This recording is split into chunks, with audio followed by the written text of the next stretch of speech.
Hey, yo, Shalom. Giving all praises, honor, and glory to Yahweh, Ba'ashem, Yahweh Shai, Ba'ashem, Rakakwadash. Double honors to my apostles and elders. Great millstone, peace and salutation to the hopeful elect. Now, I got this quick video. I don't know why it popped up on my feed early this morning. Somebody was watching it or whatever, but, I watched the whole video. And this pastor, this guy, he was in Christianity. And we already know that, Christianity gets a lot of demons. It puts demons on you, And I started to think about these things, All praise, honor, glory to Yahweh, Ba'ashem, Yahweh Shai, first and foremost again. Because I think the Lord said, it's not my word like a fire. It's not my word like a fire. Let me pull that scripture real quick. And I'm gonna do my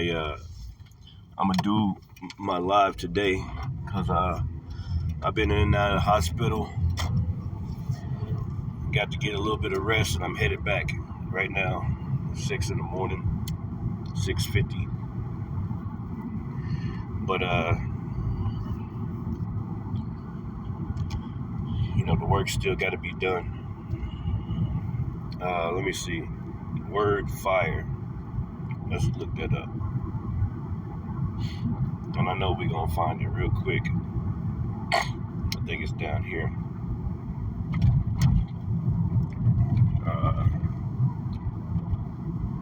Jeremiah 23. Jeremiah 23 and 29.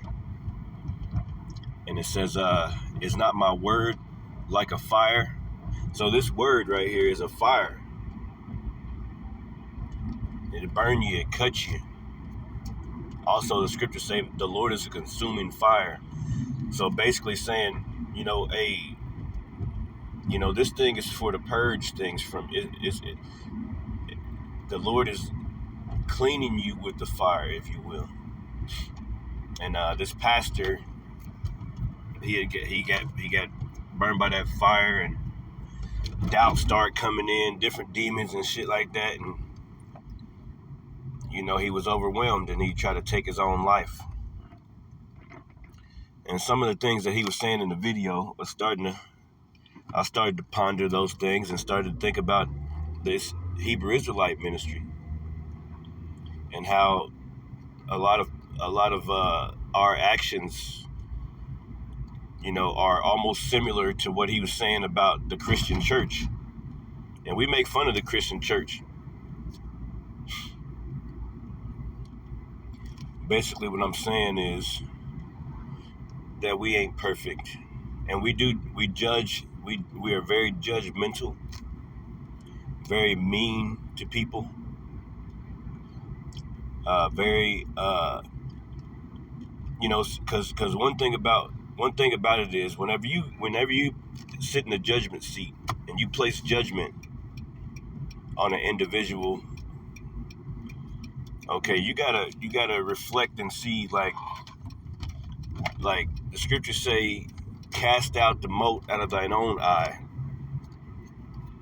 before you try to cast out the beam out of thy brother's eye. There's a lot of judgmental, like a lot of, and we are judges, but it gets to a mental health situation, like where brothers are scared to say certain things, or scared to, scared to be embarrassed in front of the congregation and embarrassed in front of other brothers. Basically, a fear of man. And that can play a huge role on your mental, man.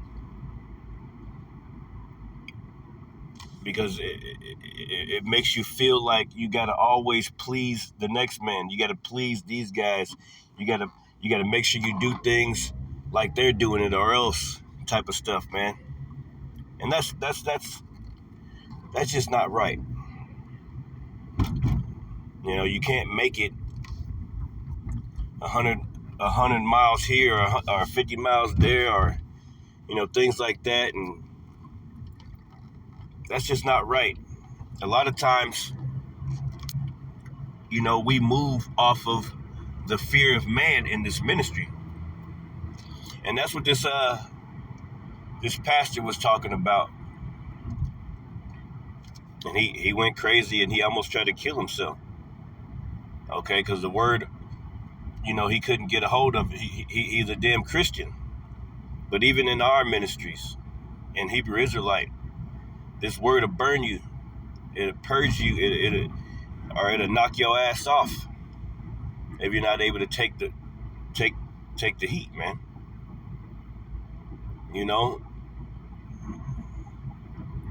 If you're not able to understand, it says, "Is not my word like a fire, saith the Lord, and like a hammer that breaketh the rock to pieces?" Yeah, that's what I wanted to get. It says something about the Lord is a consuming fire. Consuming fire. God damn it. Forgive me, Lord.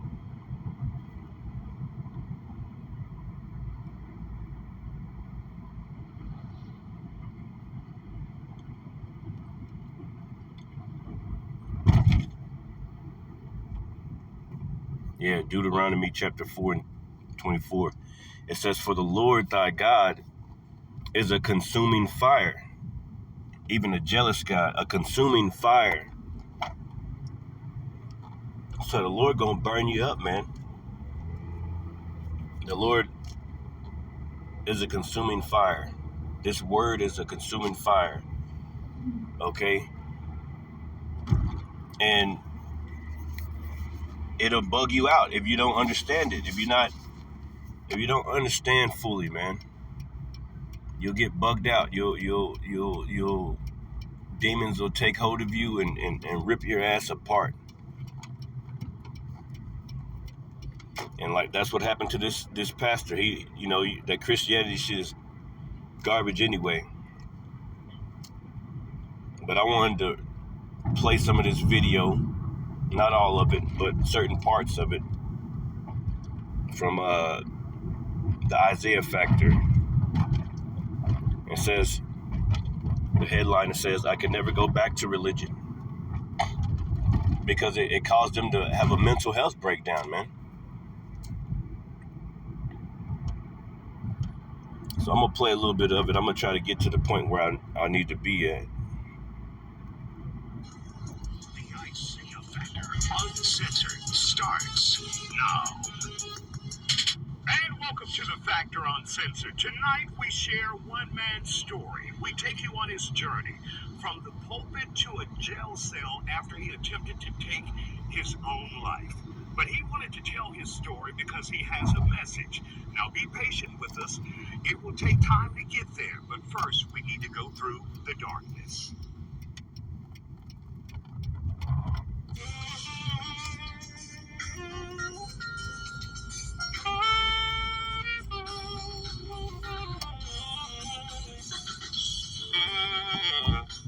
So, Jonathan, we're here in your garden, saxophone right there by your side. Do you find peace and tranquility here?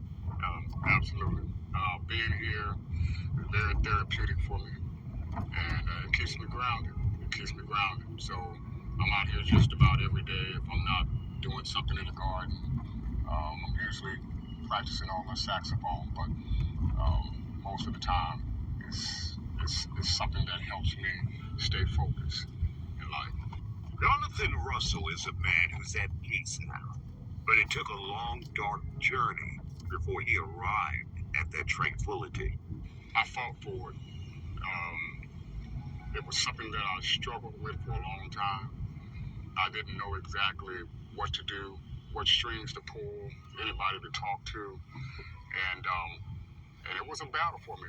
And I kid you not, mentally, I lost a lot of battles, and I didn't even think I was going to make it some days, Problem with it was that I just couldn't find enough safe spaces to really tap into to help me with what I I was struggling with then. Jonathan was a man who appeared to have it all. Husband, father, devoted son, and even a pastor. But there was still a darkness that consumed him. A darkness that nearly destroyed his life. Literally.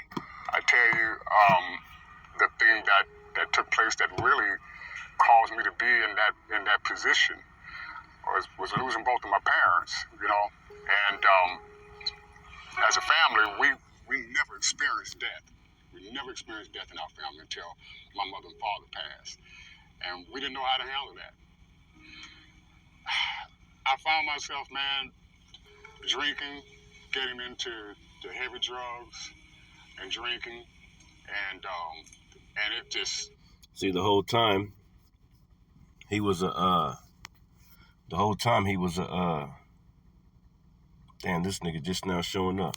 The whole time he was a pastor. I'm just gonna let it play. It went from one thing to another. And I can't tell you how I got there. Even with having the morals and the values that I had, it was like overnight. It was like something just pulled me quickly down from the place that I was at. And it's like, I didn't know how to handle it. So, yeah, drugs, the alcohol. Now, was all of that going on while you were also in the pulpit? Some of it, yes, yeah. And as a matter of fact, the heavy drinking started while I was in the pulpit. Matter of fact, every Saturday, I would prepare my message for Sunday, and I would literally fall into a state of deep depression, and to try to at least give myself some type of leverage, some type of ground, I would every now and then drink a little here and there. And, but, you know, it just seemed like, you know, it only helped for just a little while. And it would only happen on a Saturday. I just remember that it would only happen on a Saturday. I would stay up late at night and try to prepare it. But, man, when it comes Sunday morning, it was a different story. And it was crazy because everything that I preached, I didn't believe. And it was just the craziest transition that I was going through. Every message that I preached during the time I started pastoring, I didn't believe any of it. Jonathan was experiencing depression while also suffering from a spiritual crisis as a pastor. Besides the death of his parents from dementia and aging, he says he could not find a good job. And to top it all, his wife of many years, the mother of his children, was leaving him. It was ending after 30 years. I stayed in that house for several weeks by myself. In fact, you know, I was weighing about 182 pounds then. It got so bad I got down to 150. Jonathan says he was struggling to survive financially while his life was also falling apart.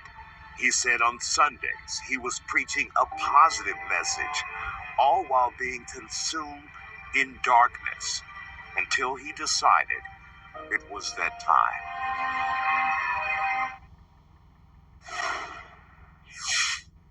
I got into Lake Jackson, and I went to the academy there, and I purchased a gun. They did a background check, all of that. I purchased a gun, actually a .380, and I walked out of that store with it, and the whole time I was in that truck, I was contemplating, I need somebody to talk me out of this. But I didn't know anybody at the time. But then, the only person that I knew when I was sitting in that truck was a woman that I had a lot of respect for. And I will only mention her last name. Her name was, I drove to Sweeny, Texas. And when I got there to her home, nobody was there. And I waited at least about 10 or 15 minutes to maybe see if maybe she would come, you know, in and out or something like that. knew that if I talked to her, if I just had a moment to talk to her, I knew that maybe she could have helped me through. She could have helped me change my mind about what I was thinking about doing. And she wasn't there, so I left and drove back down Highway 288. And 288 was probably about the darkest place that I'd ever been, driving down that highway. It just seemed like something got dark. It just got dark. I made it to my house eventually. When I went inside my house, I remember running my tub full of water. To this day, I can't understand why I ran my tub full of water, but I ran the tub full of water, took off all my clothes. I started drinking. I started popping all of the over-the-counter drugs that I had, and I started feeling weird. All I can remember is I started feeling weird. Afterwards, I made a phone call to a male friend of mine. I have no idea what I said, but whatever I said, it caused him to, sound. I can hear him screaming and hollering on the other end, but I couldn't make out what he was saying. Afterwards, I remember while I was in the home, I got the 380, and I loaded it with bullets. I started shooting up the house. And as I was shooting up the house, I was screaming at the top of my voice, I helped everybody you wanted me to help. Now, basically, he wants to end it. The scriptures tell you it says, seek not, I'm gonna have to just keep on typing these in. Error, life.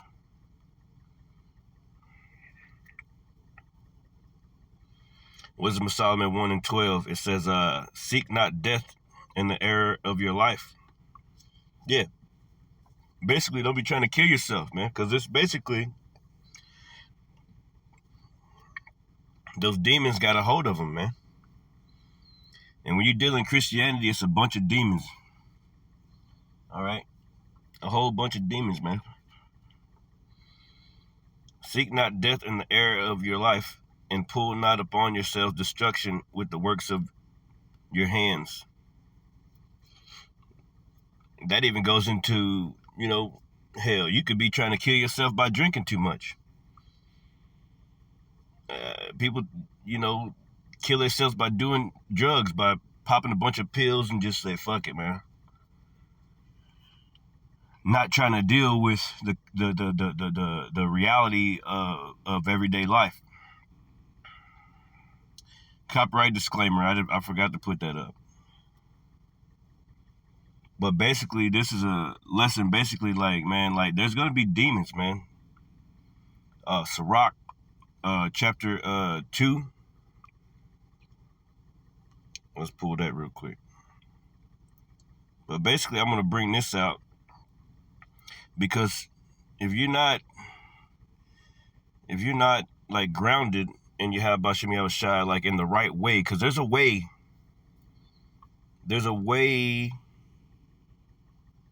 right way.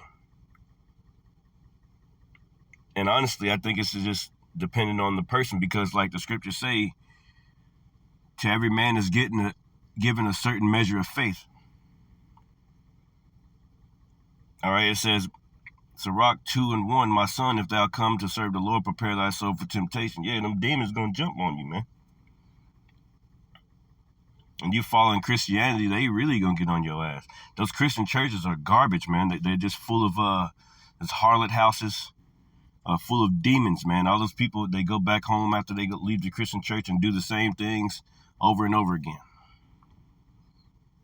Never really changing, never really reaching that measure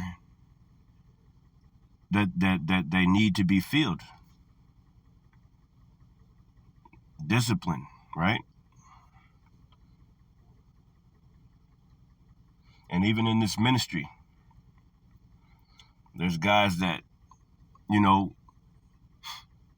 they put on a good act, okay, but inwardly they're full of dead men's bones. They're full of hypocrisy.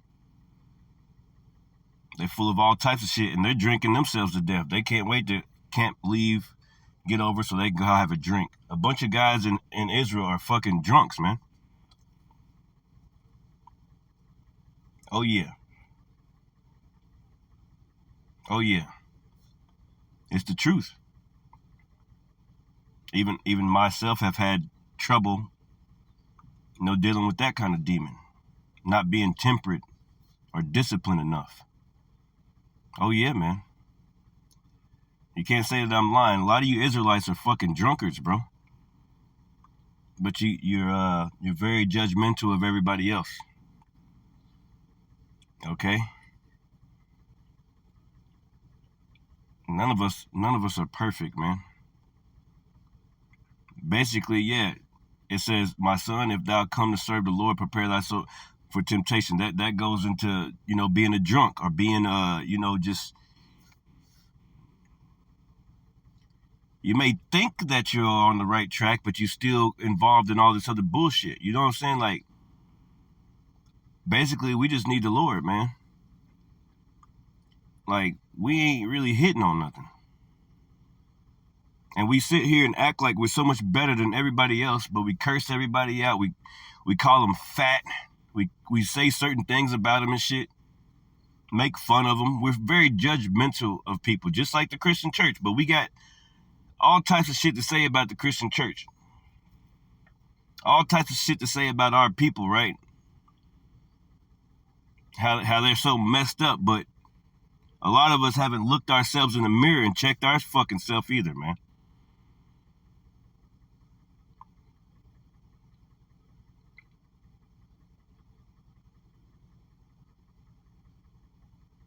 Am I right or am I wrong, right? We got to ponder on that. It says, set thy heart aright and constantly endure. Yeah, do through whatever it is. Job loss or whatever you got to go, whatever you're going through. And make not haste in time of trouble, because you can try to make haste. You try to roll out like, fuck it, man, I'm done with this shit. I ain't dealing with this. But inside that situation, the Lord is trying to teach you a lesson. Inside that, what you're trying to run from, if you just hold on a little bit more and endure it, there's lessons in there that you need to push forward, to go on.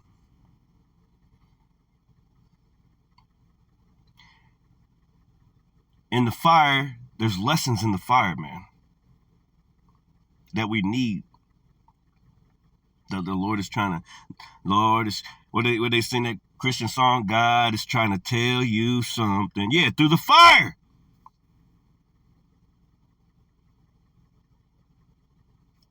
Let's move on.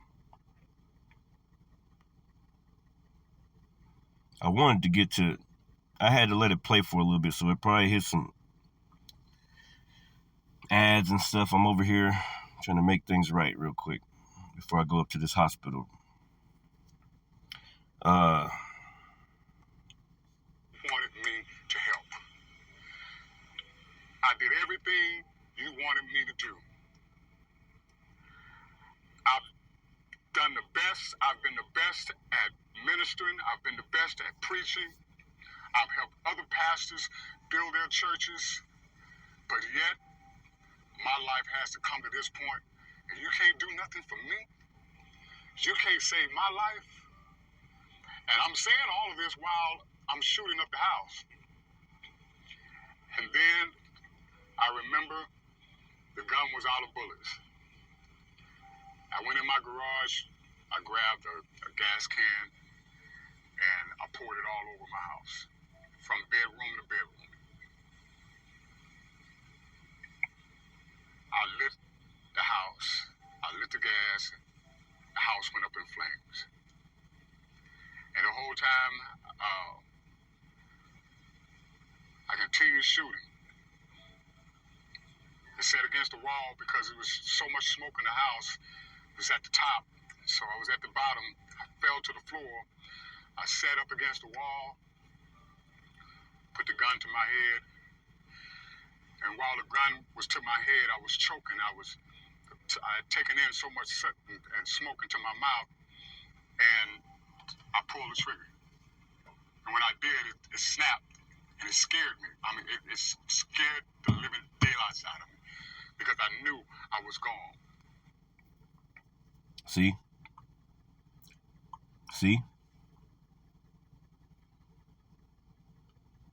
He tried to kill himself, man, but the Lord didn't let him.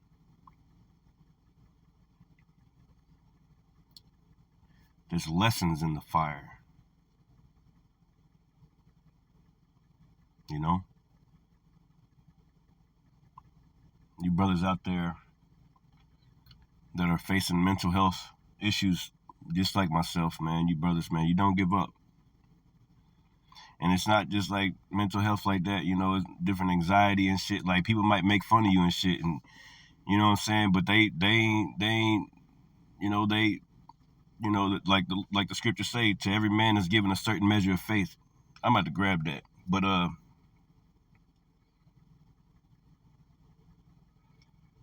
you know, I've had people actually make fun of me for having anxiety. People that I hold in high regard, that I thought were just on the top of the mountain. You can't get no holier than this. But they're making fun of a man for going through mental health issues. I've had that in Israel. You know, a lot of people are just so, I don't even know, man.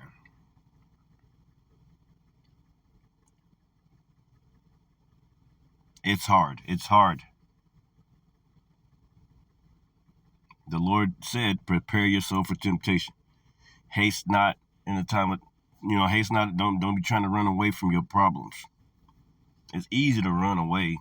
It's easy to just say fuck it and just change your number and just go hide up under a rock somewhere. Oh, that's real easy. It's hard to walk in the fire without that faith. You got to have faith, man. Obviously, this guy was lacking in faith. He was seeing things in that Christian church that he didn't like. All those judgmental things, the fear of man, all these other things, right? A lot of us are facing such things. We face such things in this truth. Whoever may be listening, keep on pushing, brother. Don't give up. Not right now. We way too close, man.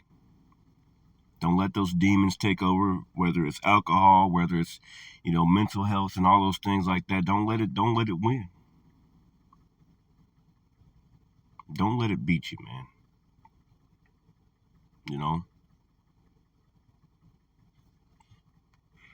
I fell to the floor. I didn't know where I was in my home, and I was trying to get out. So I was feeling my way through the smoke. I felt the heat, the flames. I felt it all. And somewhere between my living room and the garage, I fell unconscious. And I went blank from that point. Before I knew it, I was being pulled out of my home. They found my body somewhere between the doorway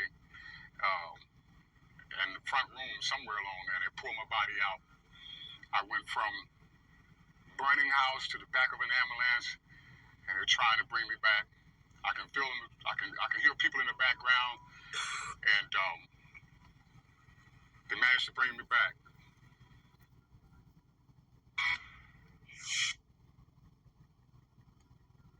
Paramedics saved him, but Jonathan says police officers were charging him.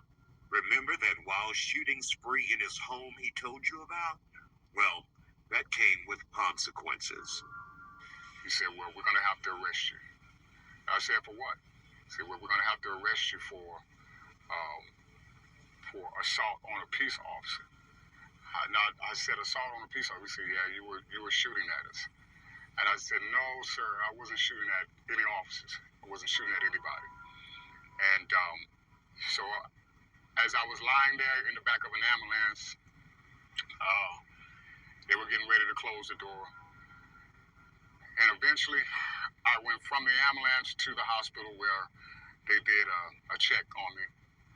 And I went from the hospital to Fort Bend County Jail, where I was locked up for probably a good 4 months or so. Not 4 months, but 4 weeks. That's real shit. 4 weeks. Jonathan? Let me read this comment right here. It says, based on the story, the individual was into religion and did not fully understand the meaning of what he preached. That's right, man. See, we come into this thing and you got to learn as you go. They tell you, hey, you young man, you got to hurry up and get this. Right? But while you're trying to hurry up and get it, if you don't fully understand certain things, you don't fully understand judgment, you don't fully understand this or fully understand, okay, and then, you know, it can bug you out, man. It'll bug you out because you don't fully understand. Like, I remember him saying, like, I didn't even believe anything that I preached. Like, what are you up there preaching for, man? It's because he didn't really understand what was going on, man. He didn't fully understand, okay, the Lord.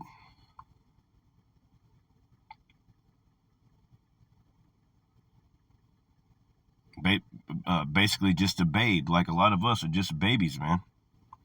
No, we're not on the apostles and the elders, the apostles and the elders. We're not on their level. We haven't fought as many demons. We haven't been through those things that they've been through. There's levels in this thing. Yeah, he didn't fully understand. It says, so he gave up, confused himself with darkness. Yeah, darkness in that Christianity church, man.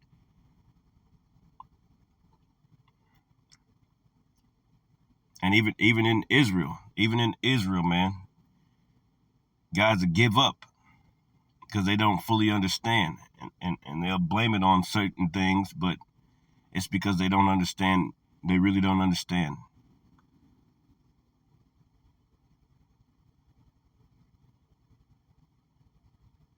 See, we fall into this mold to where we're trying to follow these leaders and trying to be like these leaders, but you can't be like that guy. You know, you watching his every single video and you copying his, you know, how he doing this and how he doing this, and you know, you implement that into your sermons and things like that, and you know, black bitch this and all this other stuff, you know, like, but you fully don't understand.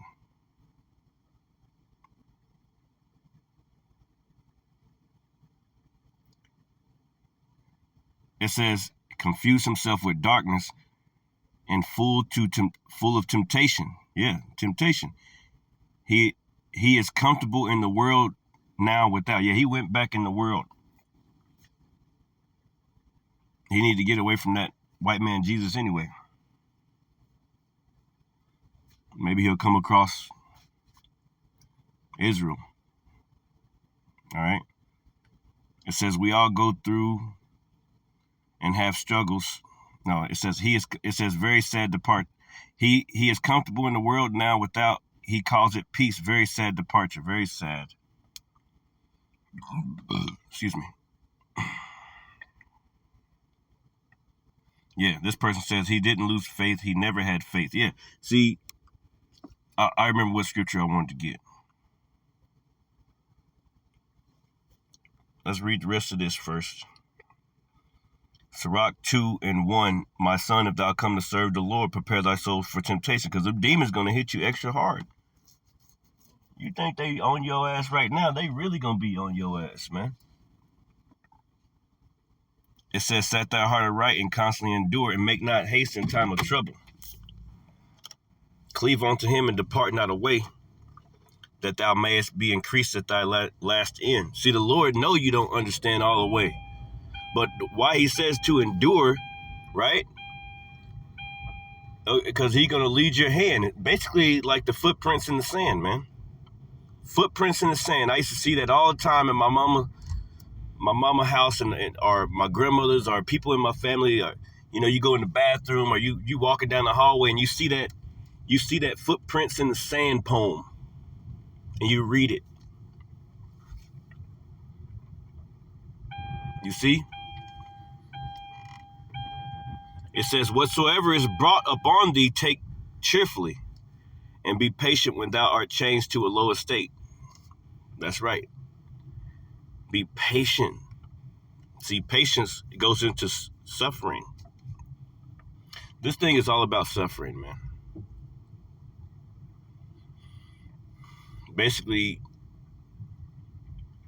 you're going to suffer. You're always going to suffer in this thing. And Salaki, I didn't get my seatbelt on. I'm trying to move out of these people's way. I'm over here trying to get these kids ready. All right.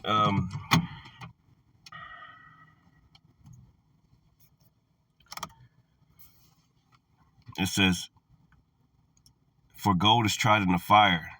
Yeah. See? And acceptable men in the furnace of adversity. Yeah.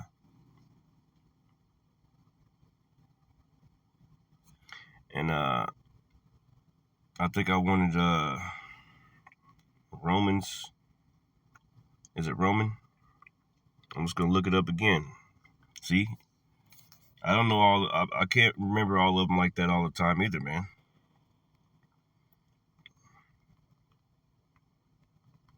Okay. Romans 12. I knew it was that, but it says, Romans 12:1, I beseech you, therefore, brethren, by the mercies of Most High Yahweh, that you present your bodies a living sacrifice, holy, acceptable unto the Most High Yahweh, which is your reasonable service. Right. And be not conformed to this world, but be ye transformed by the renewing of your mind. See, the renewing of your mind, eating this whole roll and getting it all, man. Understanding judgment, understanding all these things. It says that ye may prove what is that good and acceptable and perfect will of power. For I say, so he said that to bring it in right here, right? That you may prove what is that good and acceptable and perfect will of Most High Yahweh Bashmi Avashai. For I say through the grace given unto me to every man that is among you not to think of himself more highly than he ought to think. Why? Because guess what, man?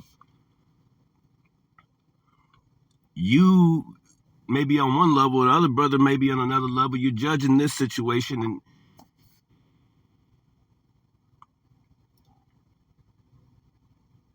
these things take time. It takes time to grow in this truth. It takes time to grow in grace and faith. It takes time. You can't force the course of the river. And the dude said he was up there preaching and he didn't even believe what he was preaching. He was forcing the course of the river.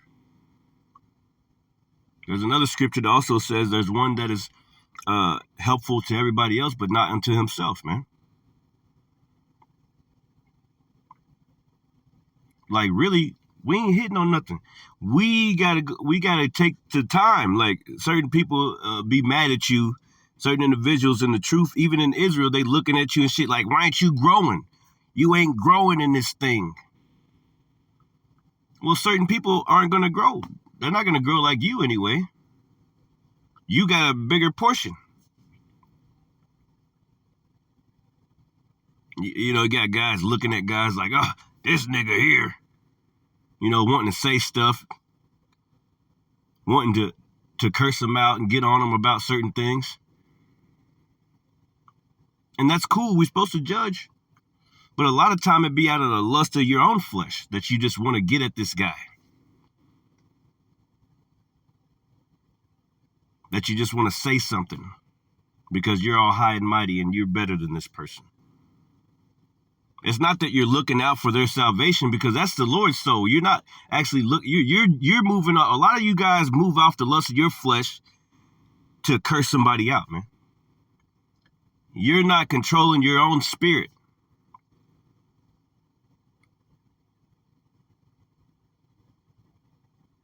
And then you're judgmental. You're just judging everything and just judging it, calling people fat, ugly. Look at his teeth. Yeah, that shit's offensive, man. You think you're gonna reel somebody? You gonna bring in somebody you making fun of them like that? No, you're not.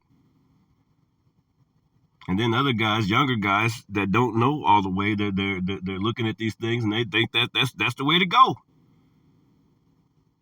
Be an asshole to everybody. That's the way to go. That's what I'm gonna do. Until they get confounded. You see what I'm saying? It says, "For I say through the grace given unto me, to every man not that is among you, not to think of himself more highly than he ought to think." Because a lot of you guys are out there puffed up. You so damn puffed up, man. You floating in the air. You didn't even know you in the air, man. You just up there. Head so big, you just floating around, man. Not even touching the ground, bro. It's a scary thing, too, man, because a lot of guys aren't humble. They speak about humility, speak about, things like that, but they're none of that.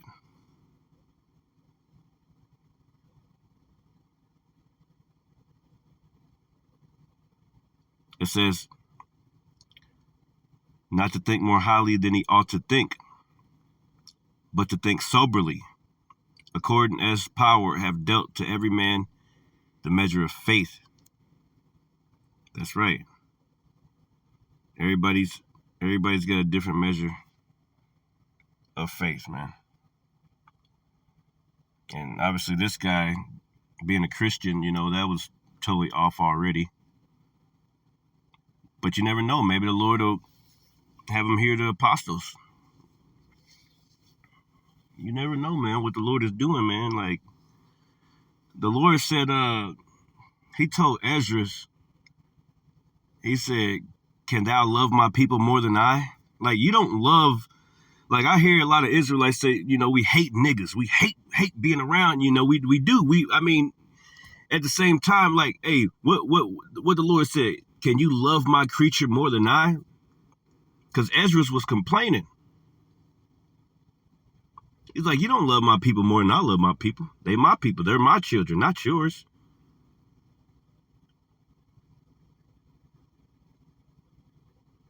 Who knows? Lord can turn things around for this brother, man. Have him out there with a garment, if that's the right thing that the Lord wants to do for him. And if not, then so be it.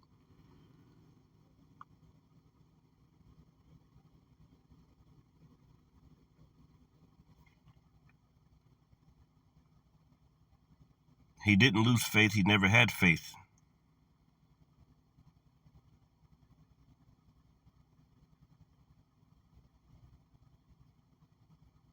Yeah, he lost his faith. Losing his parents, he lost faith. And a lot of people don't like the Most High. Like, there's a guy in my life. There's a guy, like, I ain't gonna lie. It's my brother, right? All right. Like, growing up, we used to, we didn't go to church that much and everything, but we always had church. Every Sunday we would get together as a family and we would pray as a family, man. We'd eat. And over time, whenever people start dying and things like that, I think my brother started questioning the Most High Yahweh Bashim Yahushai. Especially when my sister died and she left behind 4 kids. And after that, like, I lost my brother because, he started, I could tell that, like, he didn't want nothing to do with the Most High, man. Because he was offended that the Lord took our sister. And I pray all the time. I'm like, Lord, because I miss my brother, man. And this was before the truth, but I always was a man of the Lord. I always, try to, But I can't do anything about that. Like, we don't have a good relationship. We never hang out, never call each other really, unless something bad happens. Like, my mom's in the hospital right now. But I hate that happened, but I can't do anything about it, And I'm not chosen or anything. I don't know if I'm gonna make it. I don't know if he's gonna make it or nothing, but the Lord will do that type of stuff. He'll separate you.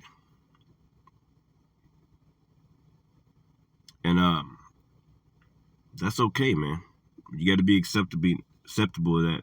Only thing I pray to the Lord to bring him back around one day, man. Because he got such a wicked spirit on him, man. I don't even know him anymore. And I hate that shit, bro. And I still give him a hug, and I tell him that I love him, but there's love lost in there somehow, See, the Lord dealing on different angles, man. This truth ain't for everybody. The Lord, there's a difference, man. The elect and everybody else. All right. And going back to this pastor, this guy right here, who knows, man? Yeah, he did lose faith.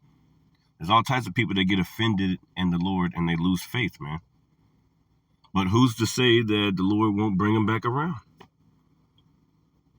What about, it's all types of stories, man, in the scriptures. Like,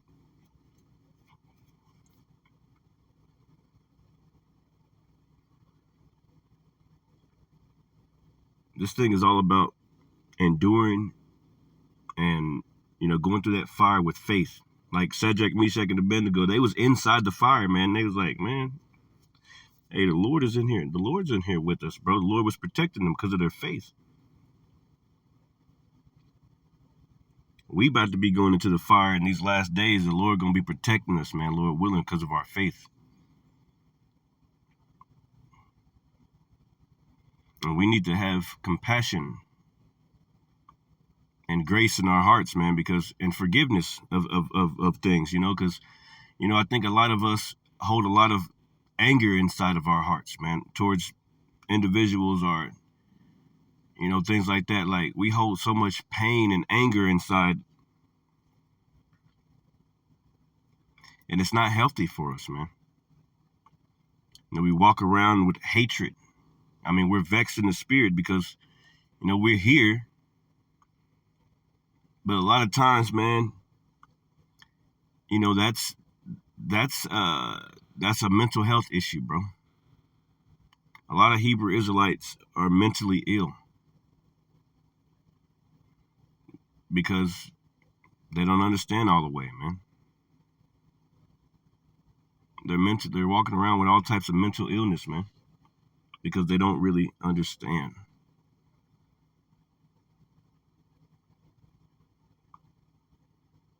Anyway, with that, man, I don't think I got the rest. I didn't want this video to be so long. But I don't know. I got to get back in here. So, hey, shalom.